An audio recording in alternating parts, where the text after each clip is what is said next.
Record. Done. Thank you. Thank you, everybody. Oh, that saved me a very awkward conversation after this.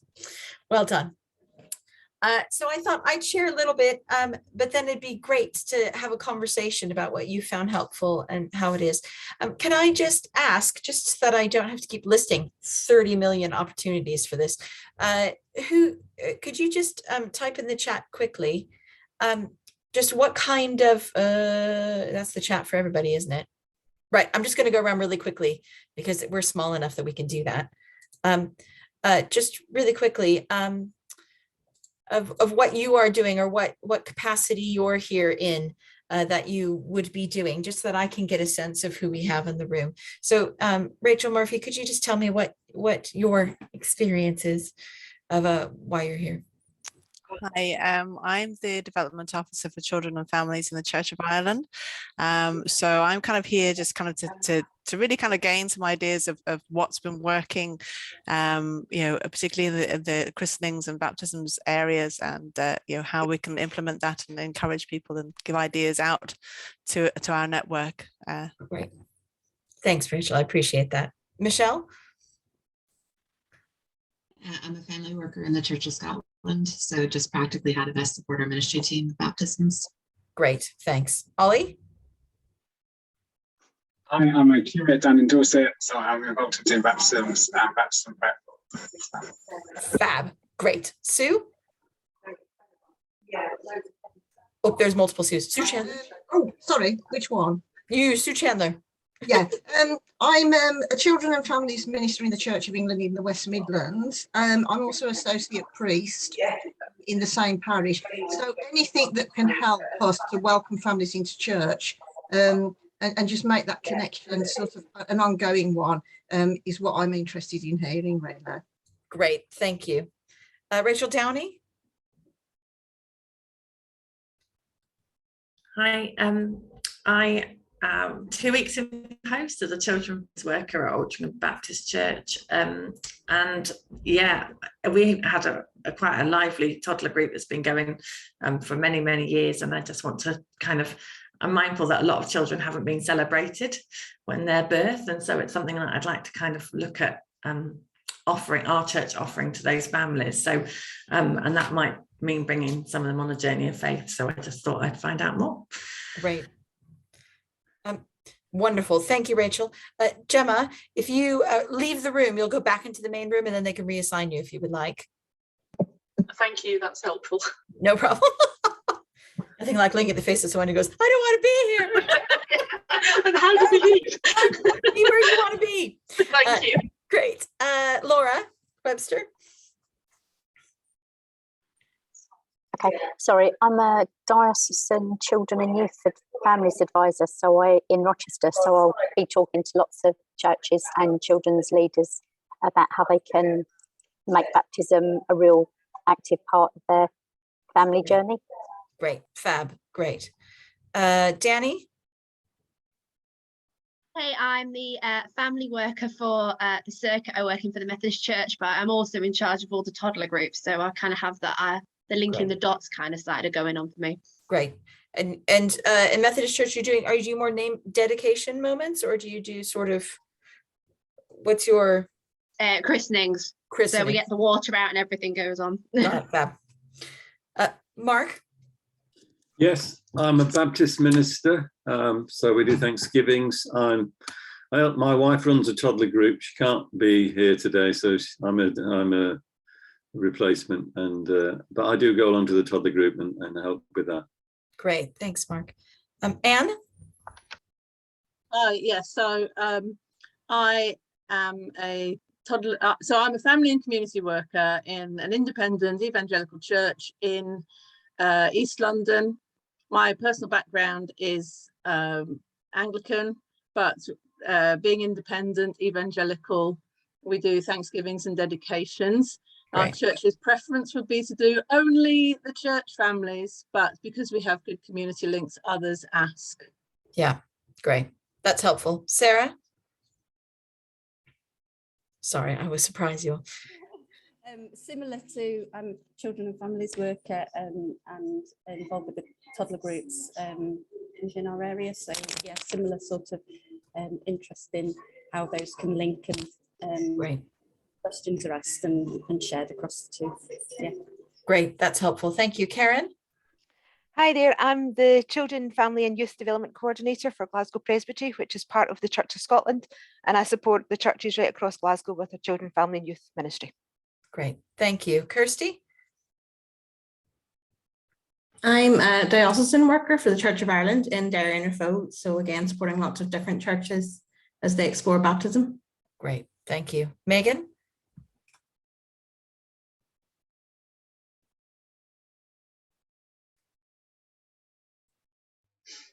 You just lost Rachel from. I know. Am I back? Because her wisdom is far greater than mine. Yeah, Rachel, are you back? I'm back. Sorry. Megan? Very similar to what a few other people have said. I support a large group of churches in the Yorkshire Synod of the United Reformed Church. So just advice and support to give to ministers, children and families workers about supporting baptism families. Right. That's helpful. Thank you. Carol? I'm a families worker gone now. In a church, we have dedications, not christenings, but I just don't really know very much about the background of how we support. So trying to find out more about the families and how we can support them. Great. Fine. That's really helpful. Thank you, Carol. And then just Andy and Karis. Andy? Yeah, I'm Children and Families Minister in Nottinghamshire. I was a Children and Families worker for a long time in the Methodist Church, and I've just joined the Church of England in the last year, and suddenly we have lots and lots of christenings, and that's totally new to me. So any advice is really appreciated. Yeah. Great, thank you. And Karis? Hi, I'm a Children and Families Minister in an Anglican church in Shrewsbury. We do a good number of baptisms, and we're just working at linking that up with the baptism prep, the actual baptism, our toddler groups and our toddler church as well. Fab. Thank you for that. Thank you for taking the time to do that. That really helps me sort of center in. I guess for me, I've been on the journey. My background, I've been working in churches for over 15 years. I've worked in Anglican, I've worked in Methodist, I've worked with Baptists and then with independent churches. I'm New Frontiers. And then with the Parenting for Faith hat on, we worked cross-denominationally in multiple countries with multiple different denominations. And so the approach that I guess I just wanted to share with you is sort of what we've learned from across multiple denominations and multiple sizes of churches in multiple countries of how that journey tends to go. And I guess I just have a few thoughts. One thing that I find really interesting in this is when we as ministers, as family workers, when we come to it, is that every church tends to have a different internal and often unspoken boundary of what we're looking for in families for what we offer. So every church is different. When we say we're happy to do christenings for anybody whom you sneeze and say you want a christening, sure, we'll do it. And I know other church leaders who are like, well, actually, we want you to be church families. We want you to have gone through these courses. And I think often what I find most helpful is to have the confidence to go on the journey yourself, to have those conversations, to work with the people who are in your churches, to dig and find out the values that are underneath the values. And to find really what that comfortability level is, because I find often that's when we become inconsistent with families, is when a church family says, I want this, and we go, sure. And a toddler family says this, and everyone goes, whoa, I'm not, okay, sure, yes, maybe. And there becomes an unwelcome to it, not necessarily because we have put boundaries in place, but because we're not confident in what we think and how we feel and how we're going to approach those. And I find often church leaders and youth and family workers haven't actually had the conversation underneath the conversation to say, you know, what is our deep value for this? What do we want our families to feel when they ask that question? How do we feel theologically? How do we feel as a church family to do that? And to ask those big questions and have those conversations, because otherwise I find we're down into behavior, and we're down into a process before we've actually got to the, what do I deeply believe about this? And so we end up acting out of instinct rather than acting out of theology and value. And so for me, if you don't feel that you can go, you know what, this is for us, this is how we see dedication, or this is how we see Thanksgiving. It is for this, and it is for these families for this, and therefore this is what our process is, because this is what we deeply value and believe. Then it feels a lot less insecure. And when we feel insecure about the process, the families that we're walking alongside feel insecure about the process. And so there's a real significance about going through that conversation.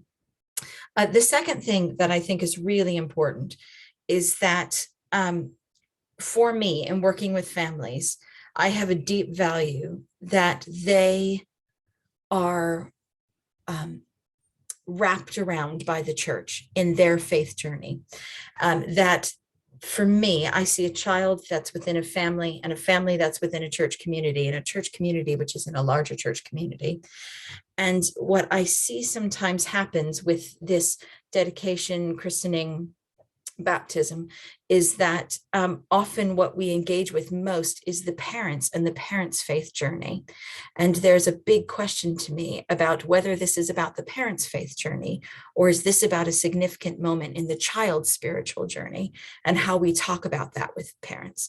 And so for me, I found it really significant in trying to make baptism, dedication, christening, any of those moments significant for families, to bring them in, to make it a significant faith moment for the child and the parent, and to tie them into our church community. Is that I had radically changed my approach, because my beginning approach was, this is what we offer. We offer in the Church of England church that I was in, we offer baptisms. And therefore you have a conversation with me and I assess whether or not I think you're a suitable candidate for this.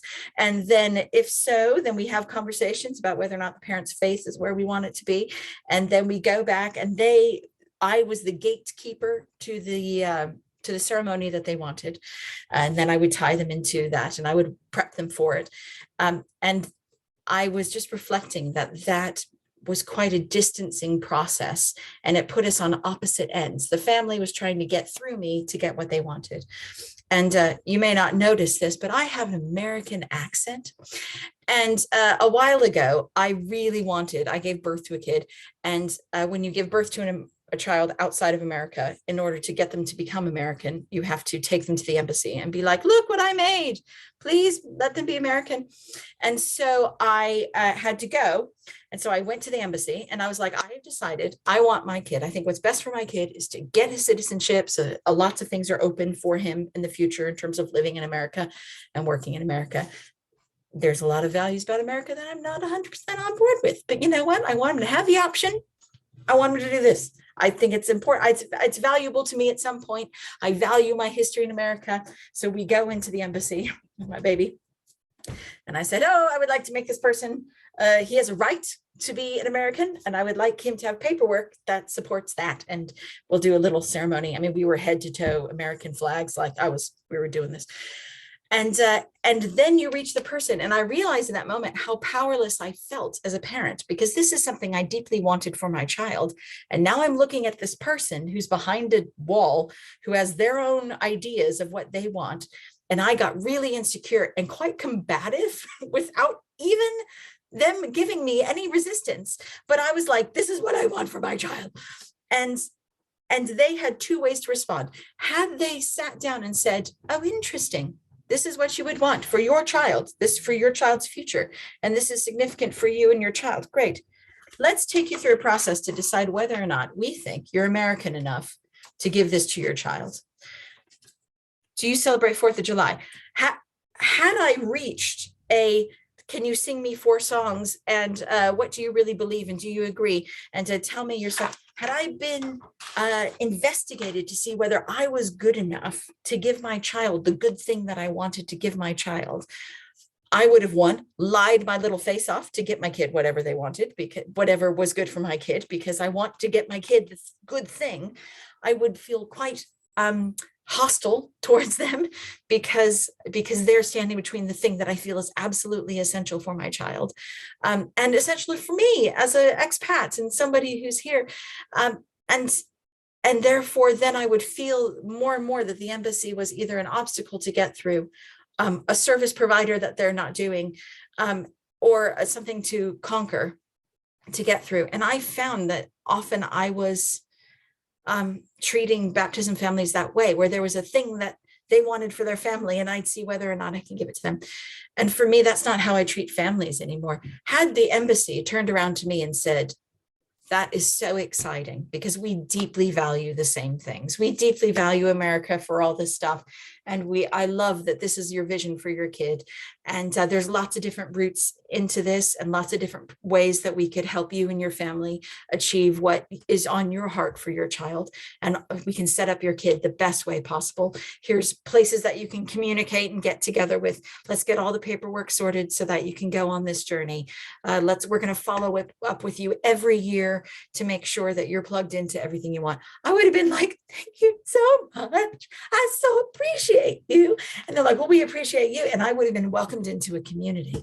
And I think when you have a parent saying, I want something, and I want something for my kid, and I want them something for us, when we can join them in that, that doesn't mean we have to give them everything we want, but when we can first approach them and say, you're the expert in your family. You're the one who's called to spiritually walk alongside your kid. And we see that and we celebrate that and we support that.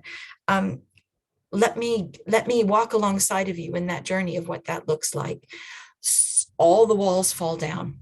And so even when you have families who approach, who are going through it because they have no faith background whatsoever, or they were baptized, so they want their kid to be baptized, or they just want to do a Thanksgiving celebration, whatever the approach is, you can always affirm the common value of I love your kid, you love your kid, and whatever, to the extent that you want your child to connect with God, to the extent that you want your child to communicate and connect with a family of people who love God and will love them, I'm so excited to come alongside of you and help you with that.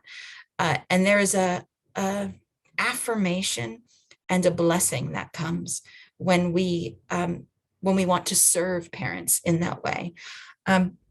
And so affirm the common starting point and to understand where they're coming from.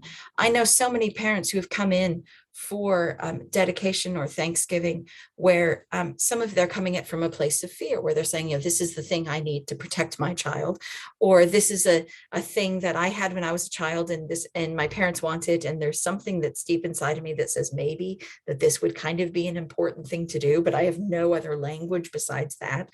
And sometimes you just have this, and rather than see they're not ticking a box, say that is a faith expression of something interesting that I want to walk alongside and I want to see and I want to remove. And so for me, any conversation is an invitation into walking alongside someone's faith journey, wherever they are starting, rather than seeing it as an assessment first. And so affirm the common starting point and invite them into walking alongside. I understand where you're coming from. That's so interesting. What does this mean to you? What would this mean for your child? Why? Tell me more about your value for what this child will look at. So to invite them in that, and then we give them pathways to get there. And it could be that baptism might not be the best route. From what I'm hearing you say, I think maybe the first route for that is to gather people around you. And so let's get you into our toddler group so that you can have the community of people who can then celebrate your kid as much as you want your kid to be celebrated as we do that dedication or as we do that baptism. It could be that you say, great, well, you want your kid to be baptized, and because of what is significant for your child's connection with God, and you're such a part of that. So let's journey together on what that looks like for you, because it's not going to look like anybody else. So let's do some videos exploring the actual faith of a kid and talk about what your child's like and how you can help your child meet with God as we prep for baptism. And so it's finding them a pathway to move forward into it, rather than they hit the door or don't hit the door. Does that make sense? And so we facilitate those pathways. And so, you know, you feel free to put hoops in front of them that says, well, we need you to go through this process. It doesn't mean it has to be processed less, but the process is about you and me journeying together through the process rather than you jumping through the process to get to where I want you to be. My job is to accompany you on the process to the place that you want to get to. And talk with you alongside of it. And so that approach and that equipping is really important for however what you have decided internally is the journey you want them to be. We do have some support for that on the preparation for that. There's lots of good resources out there. For us, what we felt was important to resource was that often what we do in prepping Thanksgivings or dedications is that we prep them for the process or for the ceremony or for the event. And what I want to do is prep you for the thing that is actually on your heart, which is the best thing that you can have for your kid. And to me, the best thing that you can have for your kid in this process is a connection with God. And so that's what I want to prep you for. And in my experience in working with parents, what I find is if I want to talk about their faith, I get resistance. If I want to talk about everything that God has on offer for children, they'll talk about so much. And so we've had many people go from no faith to completely having an encounter with God and committing their lives to a life with him on the Parenting for Faith course. And not once on the Parenting for Faith course do we say, you as a parent need to be better. You as a parent need to have a good faith. You as a parent need to do things. We don't talk about any of that on the Parenting for Faith course. What we say is God has loads of stuff for your kid, and we can walk alongside our children and help them have the fullness of what God has for them.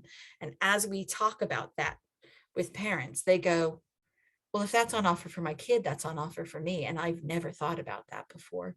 And if I don't demand you as a parent to be any different than who you are, and instead I just say, this is who God is, and this is what God feels about your child, parents are way more open to having conversations than if we're taking them on a judgment discernment process of whether or not I think you're ready for this.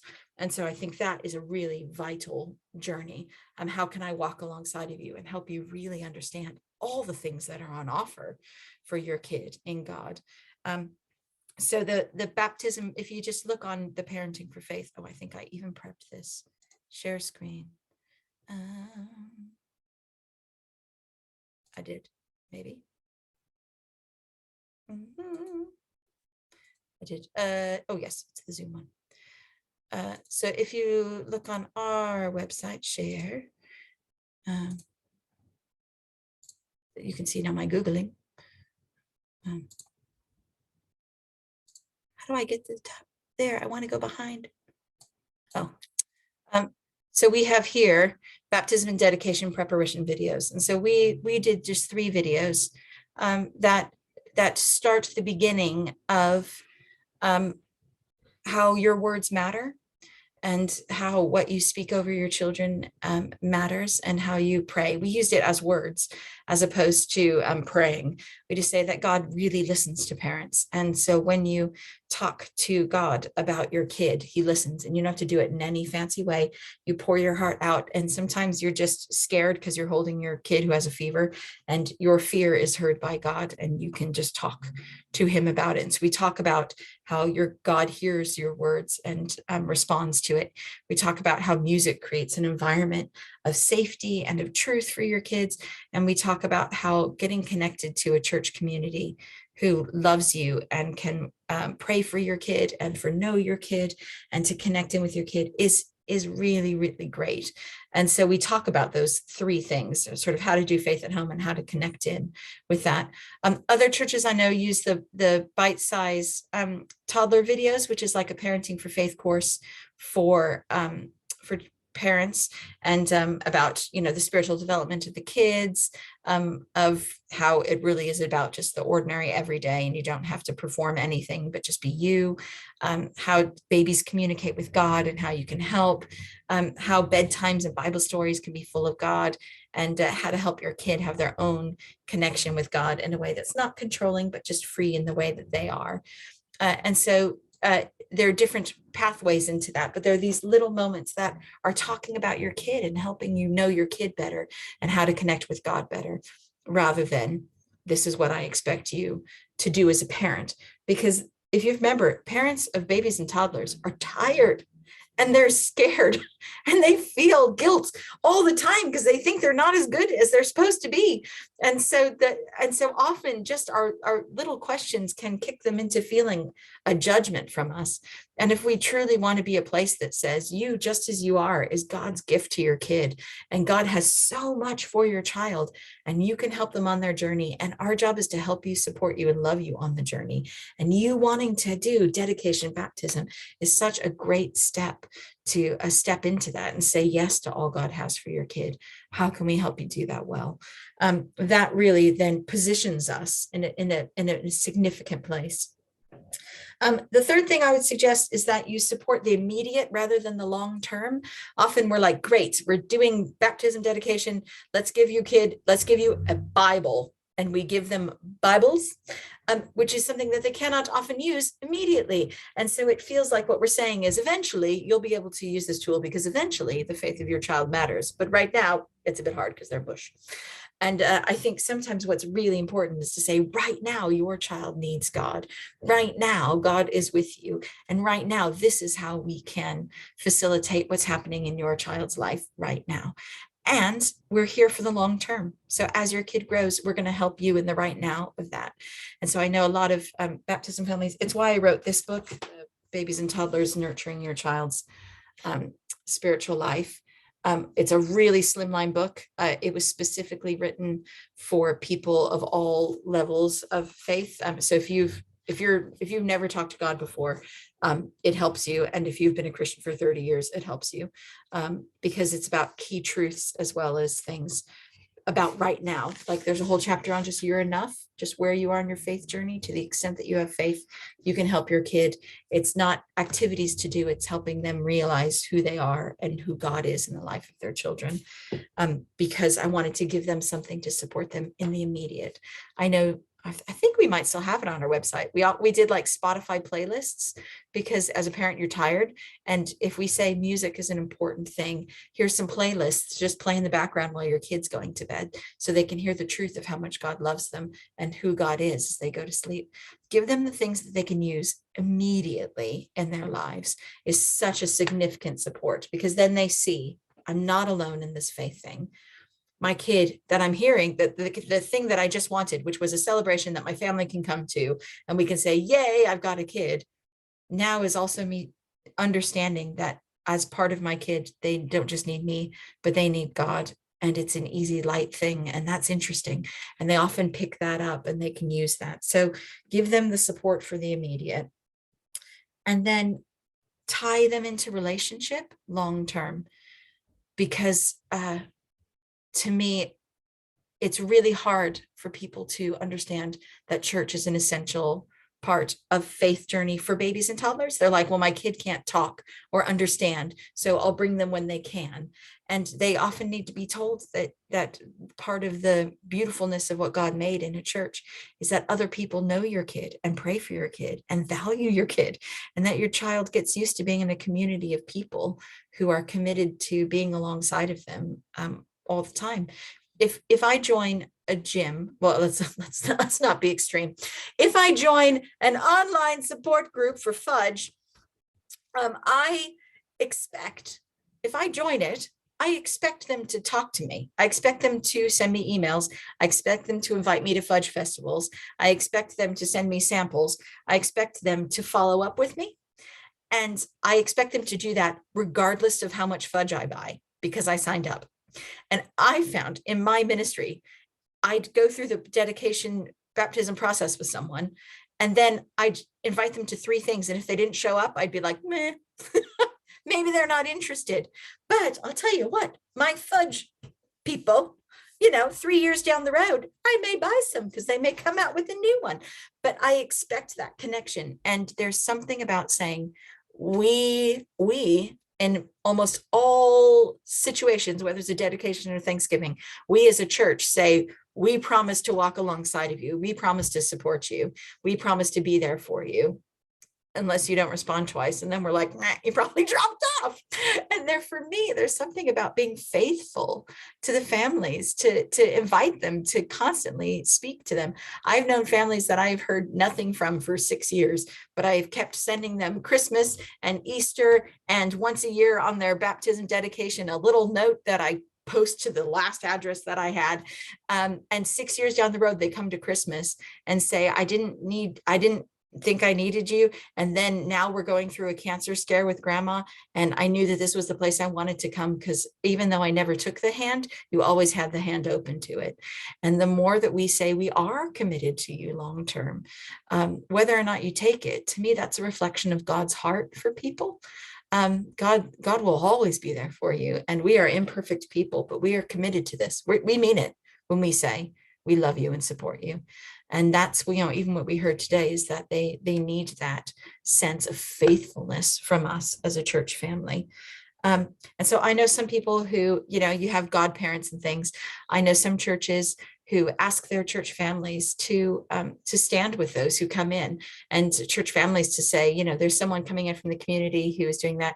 Can I have 2 or 3 church families who are committing to pray for them and to follow them up and to invite them for lunch? And that we deliberately develop those and invite families into those preparation spaces, that we say we want to serve you and we want to work alongside of you because we're serious about how important this beautiful community of church is. We had our 5-minute warning. Do you have any questions, comments, concerns, advice? Yes, Sue. Yeah, everything you've said has resonated with me. It really has. But that thing about putting up barriers, I'm not an eavesdropper, but I was in a cafe once, and the table adjacent to me, I couldn't help overhearing because the lady was speaking so loudly because she was so angry. Approached her local Anglican church to ask, and the vicar there had said, "You're not a member of our congregation. I will not baptize your child." I'm not really sure he's allowed to do that anyway. But B, what she said was, "I will never set foot in a church again." And I just sat there and I could have cried at the damage that had been done. Yeah. And it's that really interesting thing that I think had the vicar felt that you're not a member of my congregation, baptism is for that. But what I'd love to do is to sit with you and say, what's on your heart and what's going on, and there's baptism is one of the options. And if you want to do baptism, then join in with our community, because it's something that we want to do for the community. So come along to the toddler group and to do this, and what's your time scale and what's your heart, and so it's not that we're saying we don't want there to be any boundaries and people to have to do whatever people want, but we're saying it's an opportunity for connection and invitation into a pathway. And I think that is the amount of rejection and pain that can happen when we don't commit to saying, you've approached us for something and we're going to say yes, and let's find what's right for you and how, can be so significant. Thank you for sharing that. It is heartbreaking, isn't it? Because you think I can't wipe that away from your memory, and I can't do that. It's so painful. Other comments, concerns, ponderings, questions, scenarios?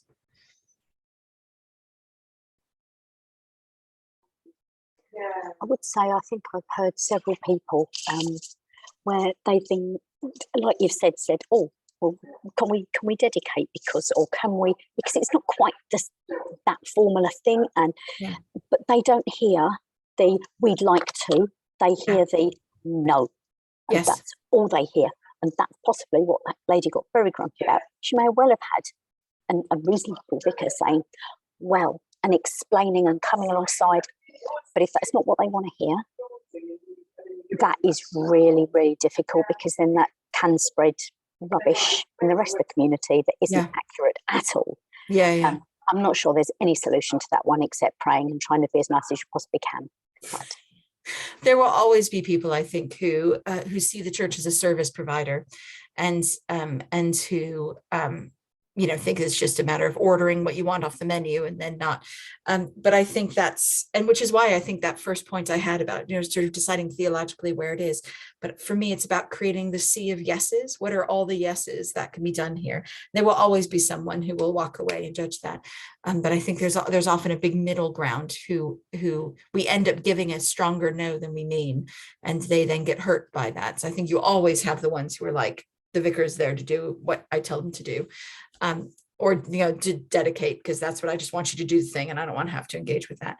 But often they can be won and brought in, and if we learn how to say a multitude of yeses, often we can gain another conversation that can get in there. But there will be the ones that you just have to steel yourself for. They were waiting to be mad at me. Other comments, concerns, ponderings, reflections, experiences?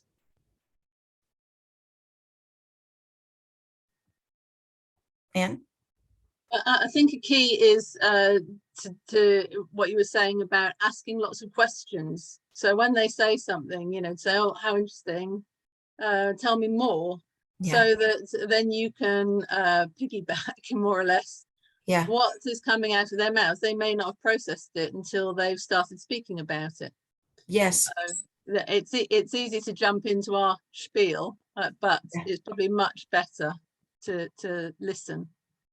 I love that. I think that's really a significant observation about, oh, that's interesting, and ask the question and how they might not know what they're feeling or thinking. And I think that's very true for a lot of us to say, what does it mean to you, when it happened to you, or, what are you hoping would be the outcome of this for your child and for you as a family? And I think so much of that is helping them process that experience. And you'll find some really surprising stuff that comes out of those conversations. Well, I hope that was, if not encouraging, you may have disagreed with everything I said, but I always find that's good, because even if you disagree, you're like, I didn't like it, but I know why I don't like it. And that helped me move forward in my thoughts. So I hope that was helpful. And at Parenting for Faith, we're here to walk alongside you and help. So if you need a resource that we haven't made yet, please let us know, because we probably will and can. Yeah, so that's it. We're going to head back into the main room. I'm just thinking, whoever is recording